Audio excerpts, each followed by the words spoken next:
Hello, my name is Matthew Marshall, and I'm the executive director of the Redwood Coast Energy Authority. And I'm going to provide a quick intro and some background on our efforts to develop uh, offshore wind energy here on the north coast of California. So, to provide some background on the setting, we're up in Humboldt County, California, which is a very rural, fairly low income community of about 135,000 people. Um, but one of the things that has really gotten us interested in this is that we have a world class offshore wind resource. The map on the right there shows wind intensity, and the darker the better. And as you can see, in the Northern California and up to Southern Oregon area, we have really a phenomenal wind resource. And so it's something that the wind's always been there, but as a community, we're now seeing that the technology for offshore wind has gotten to a point where we're excited that we might be able to actually take advantage of that potential. Um, a little background on the Redwood Coast Energy Authority and our goals. We're a local government joint powers agency of the county and all the cities within Humboldt County, and our mission is really to support the development of sustainable energy initiatives in the region. And in the process of doing that, one of the key programs we have is we're what's called a community choice aggregator, where we're responsible for the energy supply for the county. So we partner with the incumbent investor-owned utility that still owns and operates the transmission and distribution infrastructure, but we have local control over where the electricity is actually coming from. And our goal for that program really is to maximize the use of local renewable energy to the greatest extent that we can to meet our energy needs.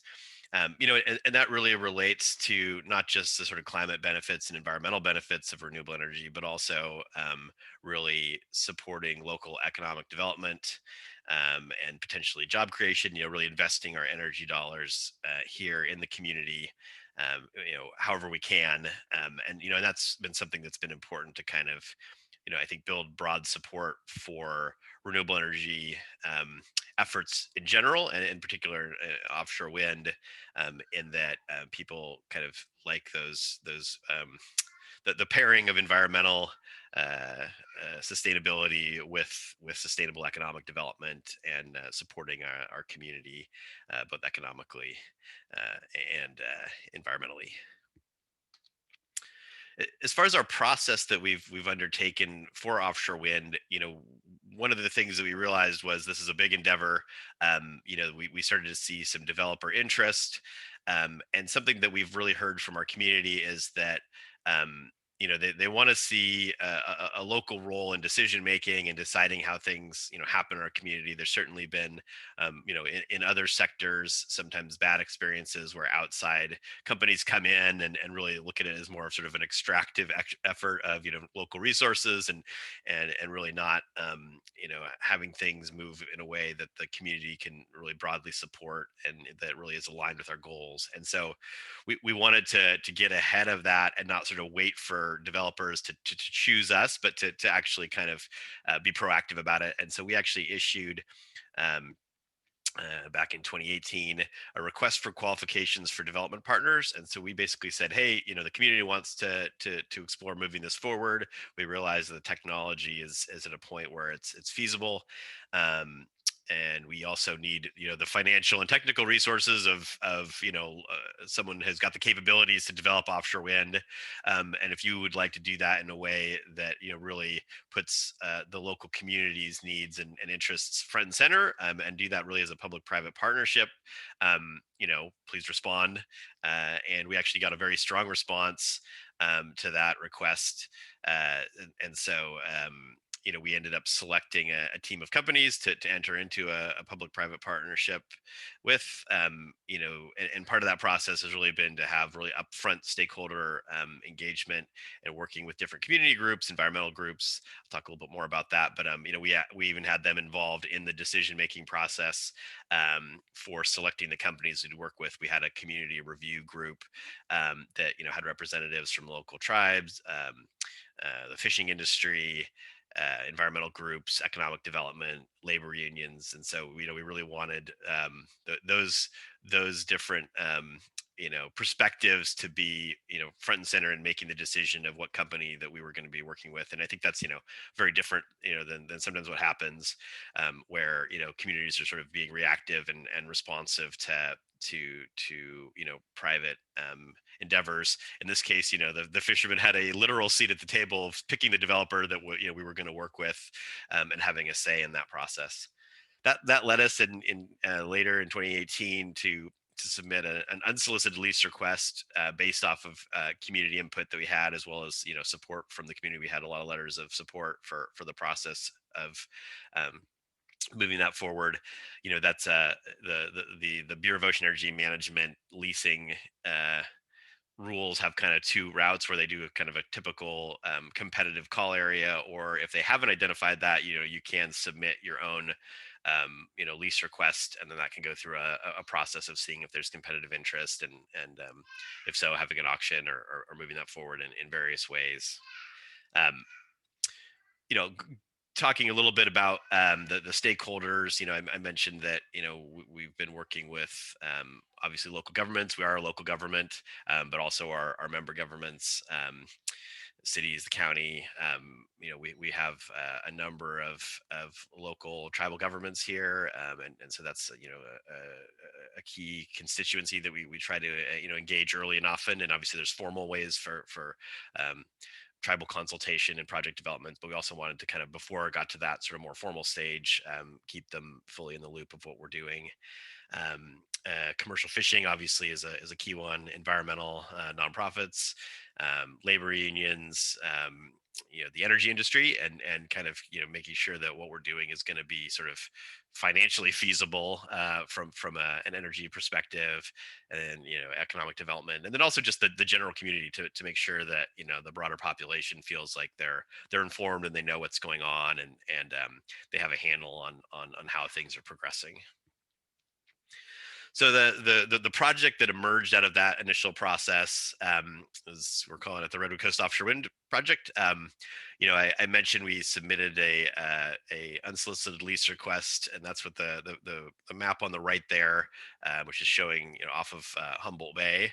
The green area is what our unsolicited lease request was, and then subsequent to our submitting that to BOEM, not unexpectedly, they identified a Humboldt call area to kind of roll into the broader state, California leasing program that they're working on. And so that pink area is the call area. And as you can see, they kind of it overlaps and sort of subsumed our call area. So our original lease request is sort of a moot point, but that was sort of the first step that we took, and now that's been sort of absorbed into the BOEM leasing process, which hopefully will be moving forward effectively this year. The project itself is something in the range of, we're looking at 120 to 150 megawatt project. That's like 10 to 15 turbines. Which for an offshore wind project is fairly small. And to note, that obviously won't take up that entire area. This would be a small footprint within that larger sort of assessment area. Um, we're looking about 25 miles off the coast. And then the partners that we're working with, through this public-private partnership consortium, include Ocean Winds, which is a large offshore wind developer, as well as Aker Offshore Wind, which is a Norwegian company, and then Principal Power is actually a California-based company, and they do the foundation design. And so the photos sort of scattered throughout my presentation of that yellow floating foundation is a Principal Power unit. And the key part of that, that their role in this is really because the water depths off of California are quite deep compared to like the East Coast, where there's a fairly shallow shelf. You need to have floating foundations for your wind turbines off of California, and so that technology is just kind of reaching prime time. The photos that I've been showing are from Europe, where most of Principal Power's deployments are the farthest along. So as far as the current status and next steps, and this is the photo here is again those Principal Power Foundations, and this project is being developed by Ocean Winds, one of our other partners. As far as the developer, this is off the coast of Portugal.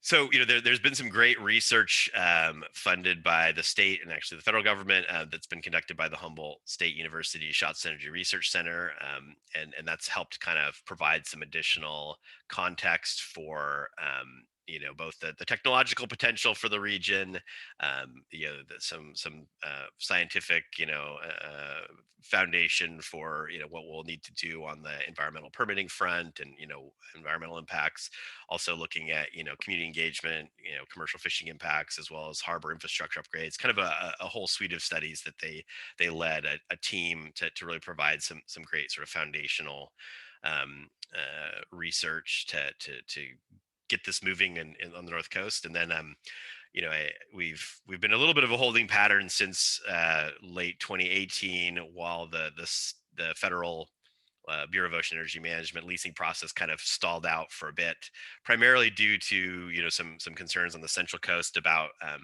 conflicts with military activities down there, and that sort of has slowed down a lot of the progress just across the state in general. But I think we're optimistic that this year we've seen the Biden administration sort of signal that they're going to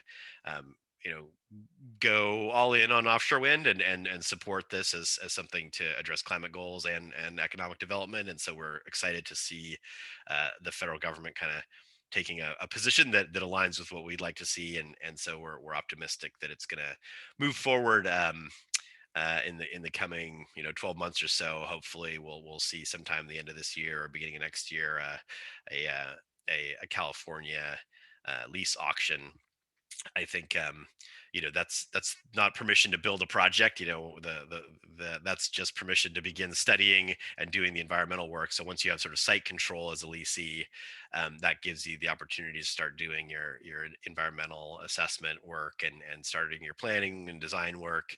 And so many years of process ahead, and that's why we're really interested in re-engaging stakeholders after a little bit of a lull in activity, and making sure that we're doing that in a very upfront way, and getting people involved early and often, so that that process both stays on track and moves forward efficiently, but also that there aren't any surprises or unexpected um, concerns arising from the community. So we want to hear that before we get too far into the process, and make sure that people have a seat at the table as things move forward. So that's just a high level overview of where we're at here in the North Coast, and working to hopefully um, see offshore wind come to fruition, and support the progress towards decarbonizing our economy. And thanks for your attention.